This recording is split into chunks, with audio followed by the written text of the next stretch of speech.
अस्सलाम वालेकुम वरहमतुल्लाहि वबरकातुहू। हम जाओ कर फाइना से जब मोहम्मद सल्लल्लाहु अलैहि वसल्लम अल्लाह ताला के आखिरी पैगंबर को अल्लाह ताला की तरफ से नबूवत अता की गई, मबूस किया गया, तो अल्लाह के सबसे मुक़र्रब फरिश्ते हज़रत जिब्राईल अलैहिस्सलाम को उनके पास भेजा गया। उस वक्त तक आपकी उम्र 40 साल हो चुकी थी और सादिक और अमीन मशहूर होने के बावजूद आप कभी भी किसी कन्वेंशनल स्कूल में, कॉलेज में, यूनिवर्सिटी में कभी नहीं गए थे।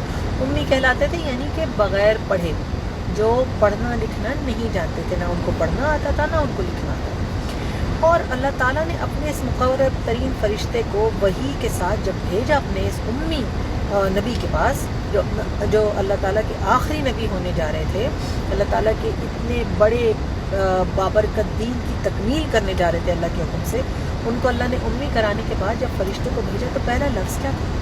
पढ़, इक़रा, ठीक है। और अपने रब के नाम से पढ़, यानी ये कैसी समझ है? जिस तरह हम आप कहते हैं ये चीज़ तो कॉमन सेंस ही नहीं है।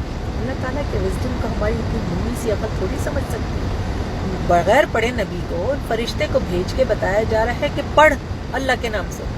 और जब वो लरज़ गए और एकदम उनके ऊपर एक बिल्कुल अजीब सा आलम तारी हो गया, तो उन्होंने उनको उठा के अपने सीने से भीजा, उनको इतनी बड़ी शेक दी, उनको इतनी बुरी तरीके से हिलाया और उनको कहा कि पढ़ अपने रब के नाम से, इक़रा बिस्मि रब्बिकल लज़ी खलक़, ठीक है। तो आप ये सोचें कि वो दो जहानों के सरदार होने जा रहे थे, रहमतुल लिल आलमीन होने जा रहे थे, और अल्लाह ताला ने दुनिया उन्हीं के लिए बनाई थी जिसका उस वक्त तक उनको इतराक नहीं था। और उनकी वजह से उस वही को नाज़िल करके अल्लाह ताला उनसे 2 ज़मानों तक और बल्कि हज़ारों ज़मानों तक इस्लाम का परचम बुलंद करने जा रहा था। तो क्या वो शेकिंग चाहिए नहीं थी इस बंदे को, जो एक आम बंदा था, जिसके वालिदैन भी फौत हो चुके थे, जिसने बहुत मुश्किल हालात में अपनी ज़िंदगी गुजारी थी और सिर्फ वहाँ गारे हिरा में बैठ के मुराक़बे की हालत में अल्लाह ताला को तलाश करता था, ठीक है। तो उस बंदे को शेक करना ज़रूरी था, उस बंदे को झटका लगाना ज़रूरी था, उसको एहसास दिलाना ज़रूरी था अल्लाह ताला के रोब की, दबदबे की, जलाल का एहसास, क्योंकि उसके ऊपर अल्लाह ताला एक बहुत बड़ी ज़िम्मेदारी डालने जा रहा था। तो उस नबी उम्मी सल्लल्लाहु अलैहि वसल्लम, मेरे माँ बाप आप पे कुर्बान, उनको अल्लाह ताला ने ये इतना बड़ा झटका दिया। उससे पहले भी उनके ऊपर टेस्ट दिए गए थे, उनको दुनिया और ज़माने की सख्तियों का एहसास दिलाया गया था। वालिदैन उनके बहुत छोटी उम्र में फौत हो गए, फिर उनके दादा ने परवरिश की, वो फौत हो गए, फिर उसके बाद उनके चचा ने परवरिश की, और उनके अपने भी बच्चे थे, ज़ाहिर है उन्होंने उनको बहुत शफ़क़त दी, लेकिन उसके बावजूद एक एहसास था माँ बाप के ना होने का। फिर जब इतना बड़ा झटका दिया गया, तो वो झटका क्या था? झटका था तैयारी के लिए। तैयार हो जाइए मेरे नबी सल्लल्लाहु अलैहि वसल्लम, तैयार हो जाइए दोनों जहानों की किस्मत बदलने के लिए मेरे हुक्म से, ठीक है। तो ज़रूरी था ये शेक देना रसूल पाक सल्लल्लाहु अलैहि वसल्लम को अल्लाह ताला की नज़र में, ठीक है। तो अल्लाह ताला ने अपने बंदे को ये शेक दिया। घर आके भी वो लरसते रहे। हज़ कौन पहली दफ़ा उन पर ईमान लाया? उनकी बीवी। तो आज की दौर की औरतों को इस बात पे ही बहुत फ़ख्र होना चाहिए कि पहली मुसलमान रसूल पाक सल्लल्लाहु अलैहि वसल्लम की तो बीवी, हमारी माँ उम्मुल मोमिनीन हज़रत खदीजा रज़ी अल्लाह ताला अन्हा थी। एक औरत को अल्लाह ताला ने ये सादत नसीब की कि वो सबसे पहले नबी करीम सल्लल्लाहु अलैहि वसल्लम पे ईमान लाए।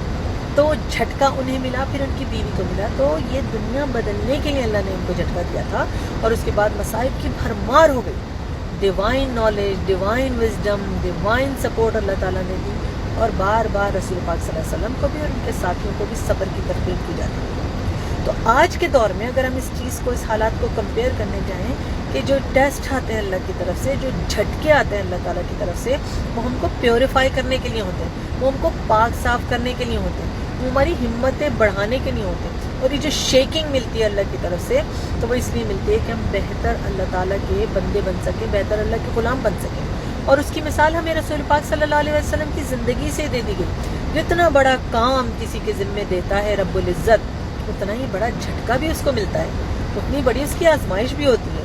लीडरशिप लेवल पे उनको तैयार करना था, उनको दुनिया का सबसे बड़ा बेहतरीन सपसालार बनना था, सबसे बेहतरीन सियासतदान बनना था, सबसे पहली बेहतरीन कमांडर इन चीफ बनना था, दुनिया का सबसे बेहतर रूलर बनना था, दुनिया का सबसे बेहतर इस्टेब्लिशमेंट ऑफिसर बनना था, दुनिया का सबसे बेहतर गवर्नेंस ऑफिसर बनना था, दुनिया का सबसे बेहतरीन किंग बनना था, दुनिया का सबसे बेहतरीन उनको प्राइम मिनिस्टर बनना था, और उसके साथ दुनिया का सबसे बेहतरीन ट्रेनर बनना था। तो उसके लिए एक झटका तो उनको चाहिए था, اور اس کے بعد بارہا ان کی آزمائش اللہ تعالیٰ کی طرف سے کی گئی اور پھر نصیحت بھی ان کو دی گئی.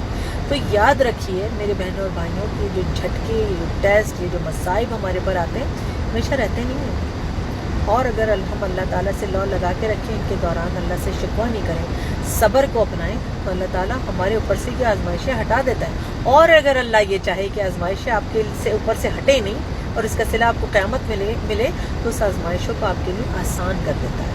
ٹھیک ہے نا. مشکلیں اتنی پڑی ہم پہ کہ آسان ہو گئی، اسی پہ بات ثابت ہوتی ہے کہ اللہ تعالیٰ ان کو آسان کر دیتا ہے. لیکن کب؟ ہم ان آزمائشوں کے دوران ہم رب کو نہ بھولیں، ان آزمائشوں کے دوران ہم صبر کا دامن نہ بھولیں. ٹھیک ہے. سورہ بقرہ میں اللہ تعالیٰ نے ہمیں نصیحت کی ہے نا، مشکل کے وقت صبر اور نماز سے مدد کریں. تو یاد رکھیے کہ جھٹکے جو اگر آپ کو پڑ رہے ہیں نا تو آپ پہلے نہیں ہیں، اور اگر آپ کو مل رہے ہیں، اگر آپ کو ٹیسٹ مل رہے ہیں تو اللہ تعالیٰ کے محبوب بندوں میں سے آپ ہیں. دعا میں یاد رکھیے گا اور انشاءاللہ اس میسج کو شیئر ضرور کیجیے گا. السلام علیکم ورحمۃ اللہ.